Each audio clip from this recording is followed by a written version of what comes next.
This is going to blow your mind. An unthinkable turn of events has just rocked the West Philippine Sea. China's navy has abruptly retreated from the West Philippine Sea. For years, Chinese vessels dominated these waters, intimidating Filipino fishermen and military patrols. Now a mass exodus unfolds. International maritime trackers first noticed the movement at dawn. Hundreds of Chinese ships, from destroyers to militia vessels, all turning north. There was no announcement, no warning, just a silent, total withdrawal. This isn't a tactical repositioning. It's a full-blown retreat. Intelligence agencies are stunned. What could force a superpower to abandon decades of ambition overnight? The answer, a disaster from within China's own fleet. For the Philippines, this is historic vindication. For the world, a geopolitical earthquake. The balance of power in the region has been upended without a single shot fired. The enemy was internal, a catastrophic failure at the heart of China's naval might. The West Philippine Sea is, for the first time in a generation, open. The armed forces of the Philippines are seizing the moment, rewriting history in real time. Goliath has, in essence, defeated himself. Leaders from Manila to Washington are convening emergency meetings. This is not just a regional issue. It's a global event with consequences for years to come. The era of Chinese invincibility in these waters has ended. The world holds its breath as a new chapter begins. The root of China's retreat: catastrophic technical failure in its South Sea fleet. A new, domestically produced synthetic lubricant meant to boost self-reliance proved fatally flawed.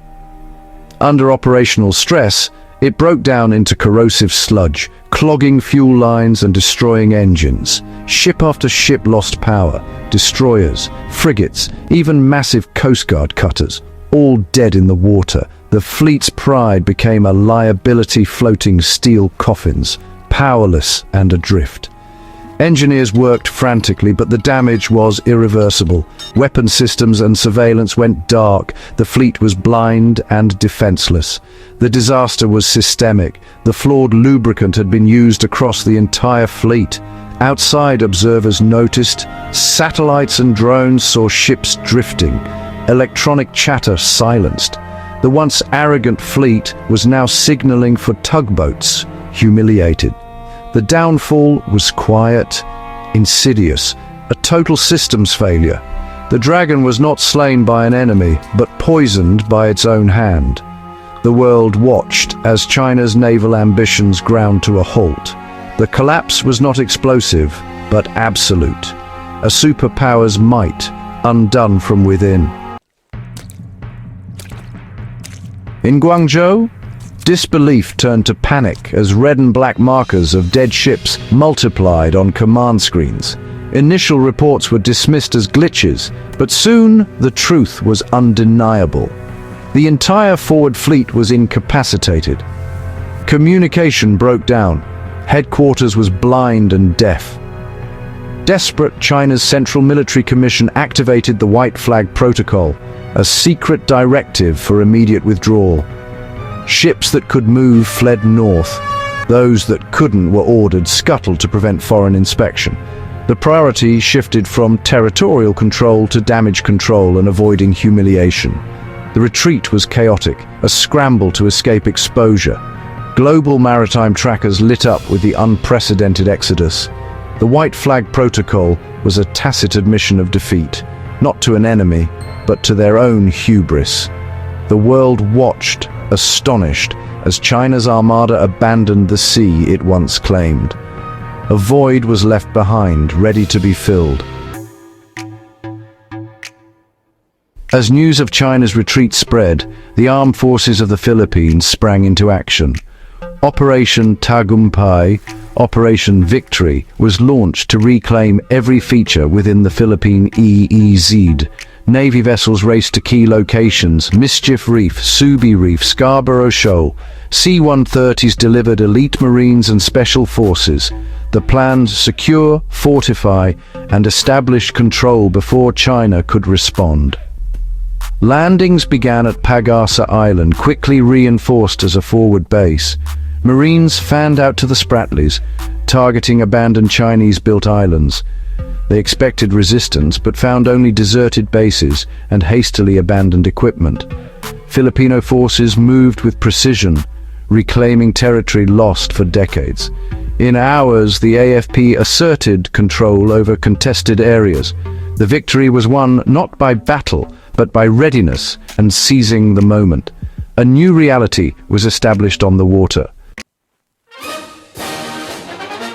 Across the West Philippine Sea, Filipino soldiers raised their flag on every reclaimed reef and island. On Mischief Reef's runway, Marines hammered a flagpole into the concrete, singing the national anthem as the flag rose. Images of these moments were broadcast nationwide, igniting jubilation. At Scarborough Shoal, soldiers raised the flag as Filipino fishing boats cheered behind them, a symbol of return and protection. Each secured feature became a command post, with communication arrays and defensive perimeters swiftly established. Abandoned Chinese barracks were repurposed for Philippine defense. The speed of deployment created an undeniable reality before any challenge could arise. From north to south, the Philippine flag now flew over the entire EEZ. Soldiers were not occupiers but liberators, fulfilling a dream long denied. The sea was no longer contested. It was now painted in the colors of Philippine sovereignty. China's retreat and the Philippines' swift advance dominated global headlines. ASEAN issued a unified statement reaffirming international law and acknowledging the new reality. The US reiterated its defense commitment to the Philippines, warning against any reversal. Allies like Australia and Japan offered support, signaling a coordinated diplomatic front. China's response was bluster, claiming a planned redeployment and condemning the Philippines' actions. But the world had seen the abandoned bases and the triumphant flag raisings. The narrative was no longer China's to control. International support rallied behind the Philippines. China's attempt to save face failed, drowned out by global approval. A new balance of power had emerged in the region. The week after the retreat was filled with intense diplomacy. China's excuses crumbled as satellite images of scuttled ships leaked to the press. Under pressure, China's UN ambassador announced respect for freedom of navigation and fishing rights. No mention of the 9-dash line. It was a concession, a quiet surrender of maximalist claims. The Permanent Court of Arbitration followed with a declaration the Philippines now had effective, uncontested control over its EEZ. International law and reality on the water were finally aligned. The era of Chinese dominance was over. Philippine sovereignty was now recognized and supported by a global coalition. The nation had endured, stood firm, and emerged victorious. A new dawn had broken over the West Philippine Sea.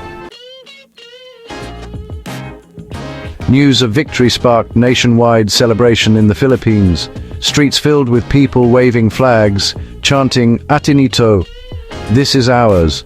The return of Operation Tagumpay troops was met with heroes' welcomes and emotional tributes. The president declared a new national holiday, West Philippine Sea Victory Day. Plans were announced for marine protection, sustainable fishing, and research on reclaimed reefs. The victory reshaped national identity, uniting Filipinos in pride and purpose. Political divisions faded, replaced by a shared sense of achievement. The Filipino spirit was renewed. They had faced a giant and won. The celebration was about more than territory. It was about resilience and unity. The nation had reclaimed what was rightfully theirs.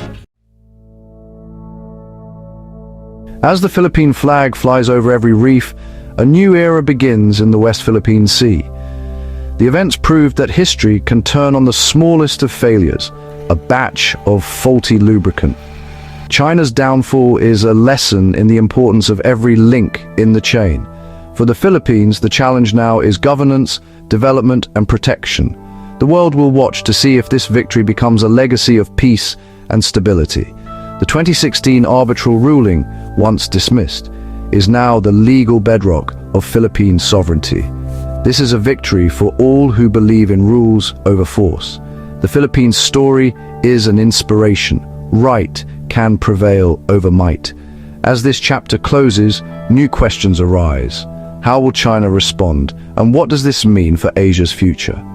Share your thoughts below and subscribe for more coverage, because knowledge truly matters.